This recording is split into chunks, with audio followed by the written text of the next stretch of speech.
Hi, I'm Cram, and today we're taking a look at Capcom's icy action game Lost Planet 3, which returns the series to its cold and chilling beginnings on the planet EDN3. Enter new hero Jim Payton, who's a character with little explanation.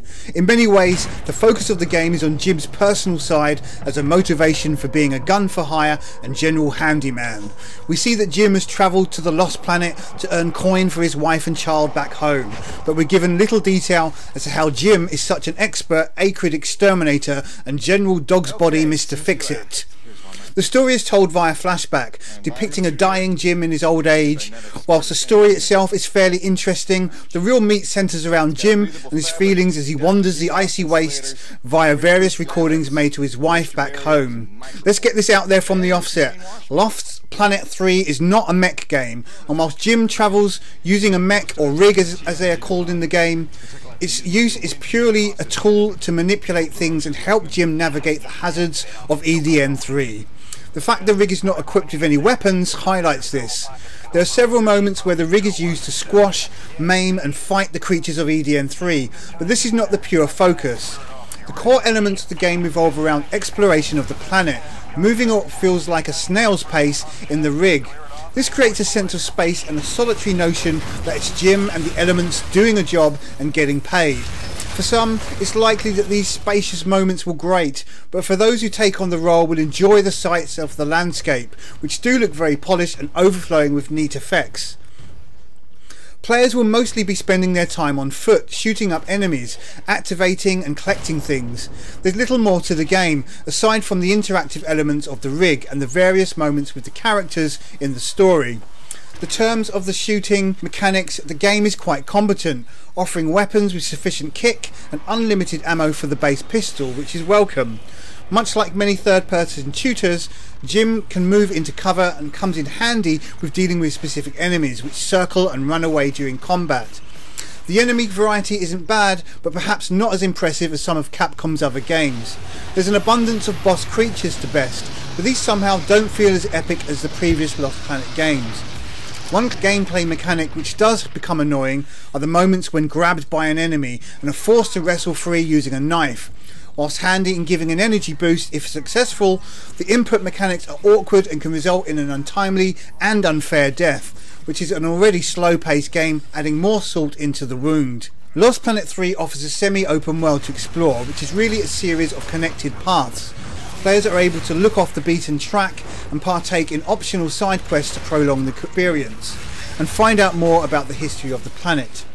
Various upgrades are provided by lively key characters like Gale, and using the game's currency, which is gathered from the acrid beasts or via payment from jobs, and can also be used to purchase new weapons. It's all rather standard fare and presented in a non-taxing way, except the bottom line is there's a general lack of pace to all aspects of the game. Graphically, Spark have done a really great job of creating visuals which don't offer too much scope given the icy nature of the game. Whilst many locations are barren and even dull in some cases, the areas that do shine stand out very well and suggest that some effort was placed in creating as pleasant a looking game as possible. In terms of differences between the console and PC versions, the console versions suffer from some terrible dips in frames throughout the game, which remains playable but isn't as smooth as the PC version, which runs perfectly. The console graphics are comparable to the PC, but it's a solid 60 frames per second of the PC version, which make it a far more smoother experience, especially during combat and when aiming.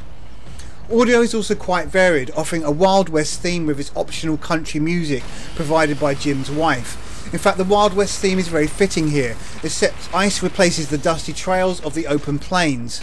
There's some solid performances from the cast, such as the engineer Gale, amongst some touches of light humour from time to time, but it's Jim who is the real star and is performed very well, to the point where as a player you're more interested in keeping him alive to see what happens next. The small dialogues, the quips and remarks make Jim an atypical gaming character, someone normal almost, and it's this which is the game's greatest asset for keeping players interested. Lost Planet 3 perhaps scrimps on any extras for the solo campaign once bested, which hovers around the 10 to 12 hours mark, depending on how many side missions are undertaken and if fast travel is used. So taking the battle online is the next option, which offers some pretty cool multiplayer versus action and even some team-based survival modes. Given the use of the grapple and some varied level design, makes for a welcome addition to the package. Lost Planet 3 definitely will sit within the realms of acquired taste, simply due to its pacing and some odd design choices, which could have made the gameplay a bit more welcoming. We won't even get started on the awkward waypoint marker, which tends to not be the most user friendly. The console version does lose out in terms of performance compared to its PC cousin, but in general, Spark have done a marvellous job with the game's looks on both platforms. Lost Planet 3 is an interesting entry in the series that presents the plight of the often one-man army Jim Payton in such a likeable way that it's hard not to appreciate the difference in character form we've normally presented with. Perhaps the game should have had the moniker A Bad Day at the Office, as this is what it feels like in terms of the task being undertaken for the small bits of coin that Payton gets as reward. Lost Planet 3 should please fans, but won't necessarily win over any new ones. If you like a bit of suspenseful, no-frills action gaming with a touch of mech and ice-cold extremes, then this is worth checking out. Lost Planet 3 scores 7 out of 10. I'm Rob Cram, thanks for watching.